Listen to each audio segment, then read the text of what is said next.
স্বাগত দীপ্ত সংবাদের সাথে আছে আমি কাজী আসিফুজ্জামান। এপ্রিল মাসে জ্বালানি তেলের কোনো ঘাটতি বা সংকট তৈরি হবে না বলে দেশবাসীকে আশ্বস্ত করেছে সরকারের জ্বালানি ও খনিজ সম্পদ বিভাগ।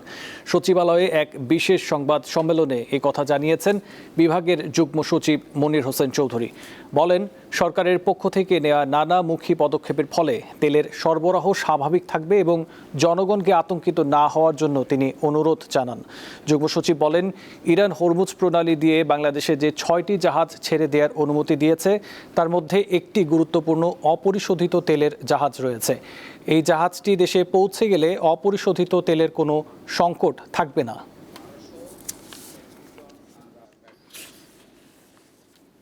পেট্রোল এবং অকটেনের ক্ষেত্রে আমি আপনাদেরকে বলি যে আপনি যেটা জানতে চেয়েছেন, আমাদের আসলে আমি হিসাব করে দেখেছি যে আমাদের পর্যাপ্ত মজুদ আছে। আমরা আসলে মান্থলি প্ল্যান, বছরের প্ল্যানটা করতাম এবং মান্থলি এগুলো আনার কাজ করতাম।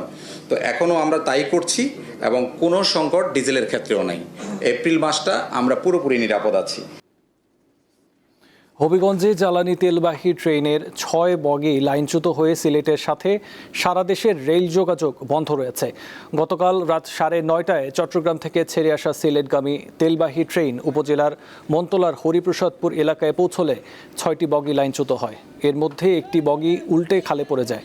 এতে সিলেটের সাথে সারা দেশের রেল যোগাযোগ বন্ধ রয়েছে। এদিকে তেল সংগ্রহ করতে স্থানীয়রা ঘটনাস্থলে ভিড় করছেন। এই ঘটনায় বিভাগীয় পরিবহন কর্মকর্তাকে প্রধান করে 5 সদস্যের তদন্ত কমিটি গঠন করা হয়েছে। 3 দিনের মধ্যে প্রতিবেদন দাখিলের নির্দেশ দেওয়া হয়েছে। ঘটনাস্থলে আছেন সহকর্মী আখলাস আহমেদ প্রিয়, সরাসরি যুক্ত হচ্ছেন তিনি। আখলাস, বগি উদ্ধারে আর কতক্ষণ সময় লাগতে পারে এবং রেল কর্তৃপক্ষ কি বলছে, সার্বিক পরিস্থিতি আমাদের জানান।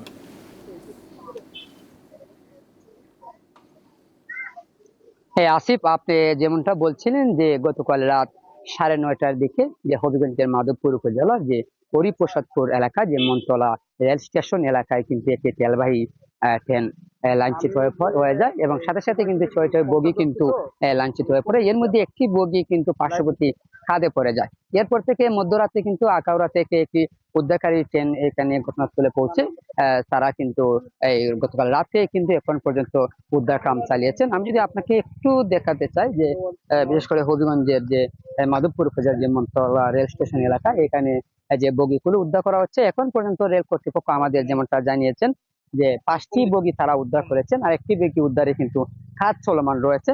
তারা যেমনটা দাবি করছেন যে আর 1 থেকে 1.5 ঘন্টার মধ্যে কিন্তু এই বগিটি উদ্ধার করা হবে। এরপরে কিন্তু যে সারা দেশের সাথে রেল যোগাযোগ কিন্তু স্বাভাবিক হবে। সকাল থেকে রেল যোগাযোগ বন্ধ থাকায় বিশেষ করে হবিগঞ্জের ঢাকা এবং চট্টগ্রামী যাত্রীরা কিন্তু তারা ভোগান্তিতে পড়েন। এর আগে গতকাল রাত্রে 1টার দিকে ঢাকাগামী উপবন এবং চট্টগ্রামের উদয়ন এক্সপ্রেস ট্রেন কিন্তু যে যাত্রা বাতিল করে, যে কারণে তাদের কিন্তু রেল সিলেট রেলওয়ে স্টেশনে কিন্তু আটকা পড়ে। এরপর আজকে সকালে কিন্তু যে কালনী এক্সপ্রেস কিন্তু সেখান থেকে হবিগঞ্জের উদ্দেশ্যে চলে আসে।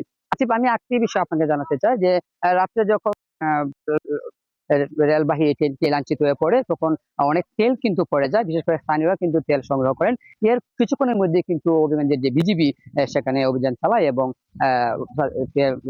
তেলগুলো তারা উদ্ধার করে। এবং সকাল থেকে আমরা দেখেছি এখানে বিশেষ করে সেনাবাহিনী, বিজিবি সহ আইন শৃঙ্খলা বাহিনী কিন্তু সার্বিক নিরাপত্তায় কাজ করেছেন। আমরা কথা বলেছিলাম বিভাগীয় রেলওয়ের ব্যবস্থাপক যে এবিএম কামরুজ্জামান, তিনি আমাদের যেমনটা জানিয়েছেন যে আসলে দুর্ঘটনার কারণে কিন্তু 5 সদস্য বিশিষ্ট একটি তদন্ত কমিটি গঠন করা হয়েছে। আগামী 3 দিনের মধ্যে প্রতিবেদন দেওয়ার জন্য কিন্তু বলা হয়েছে এবং রেলের তেমন ত্রুটি আছে কিনা এখনো কিন্তু সঠিকটা জানা যায়নি এবং দুর্ঘটনার কারণও কিন্তু জানা যায়নি। তবে তদন্ত কমিটির পর কিন্তু আসলে দুর্ঘটনার কারণ জানা যাবে।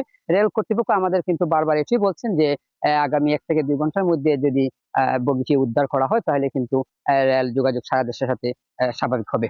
আসিফ। জি, হবিগঞ্জ থেকে ছিলেন আখলাস আহমেদ প্রিয়। আহমেদ, আপনাকে ধন্যবাদ। দেশে হাম সংক্রমণ উদ্বেগজনকভাবে বেড়েছে। কয়েকটি জেলায় রোগটি বড় আকারে ছড়িয়ে পড়েছে। গত 24 ঘন্টায় হামের লক্ষণ নিয়ে 21 শিশুকে ময়মনসিংহ মেডিকেল কলেজ হাসপাতালে ভর্তি করা হয়েছে। এডি হাসপাতালে এখন 79 জন শিশু চিকিৎসাধীন আছে, আর চিকিৎসাধীন অবস্থায় মারা গেছে 5 শিশু। পাবনা 250 শয্যা জেনারেল হাসপাতালে হাম আক্রান্ত হয়ে ভর্তি রয়েছে 37 জন। ভোলা 250 শয্যা জেনারেল হাসপাতালে হাম আক্রান্ত 11 শিশু ভর্তি হয়েছে। পরিস্থিতি মোকাবেলায় এরই মধ্যে হাসপাতালটিতে হাম রোগীদের জন্য আলাদা আইসোলেশন ওয়ার্ড চালু করা হয়েছে। প্রায় 54 বছর পর আবারও চাঁদের অভিমুখে পা বাড়িয়েছে মানুষ। বুধবার যুক্তরাষ্ট্রের ফ্লোরিডা থেকে 4 নভোচারী সহ আর্টেমিস 2 নামের মহাকাশযানের সফল উৎক্ষেপণ করেছে নাসা। 10 দিনের এই মিশনে চাঁদের চারপাশ প্রদক্ষিণ করে পৃথিবীতে ফিরে আসবেন নভোচারীরা। সময়টা ছিল 1972 সালের ডিসেম্বর মাস। যুক্তরাষ্ট্রের মহাকাশ গবেষণা সংস্থা নাসার অ্যাপোলো অভিযানের সর্বশেষ নভোযান অ্যাপোলো 17 নভোচারী সহ চাঁদের বুকে অবতরণ করে। তখন যুক্তরাষ্ট্রের নভোচারী ইউজিন কার্নান চাঁদের বুকে হেঁটে বেড়ানোর সুযোগ পান। প্রায় 54 বছর পর আবারও চাঁদের উদ্দেশ্যে পাড়ি জমালো মানুষ। যুক্তরাষ্ট্রের ফ্লোরিডা থেকে ঐতিহাসিক আর্টেমিস 2 মহাকাশযান সফলভাবে উৎক্ষেপণ করেছে নাসা। যুক্তরাষ্ট্রের স্থানীয় সময় বুধবার ফ্লোরিডার কেনেডি স্পেস সেন্টার থেকে নাসার মহাকাশযান আর্টেমিস 2 এর ওরিয়ন ক্যাপসুলে করে 4 জন নভোচারী যাত্রা শুরু করেন। নাসা জানিয়েছে ক্যাপসুলটি প্রায় 15 ফুট চওড়া ও 9 ফুট উঁচু। পরবর্তী 24 ঘন্টার মধ্যে এই ক্যাপসুল কক্ষপথে পৌঁছবে। সেখানে বিভিন্ন প্রযুক্তিগত পরীক্ষা নিরীক্ষা শেষে সবকিছু ঠিক থাকলে এটি চাঁদের দিকে যাত্রার চূড়ান্ত সবুজ সংকেত পাবে।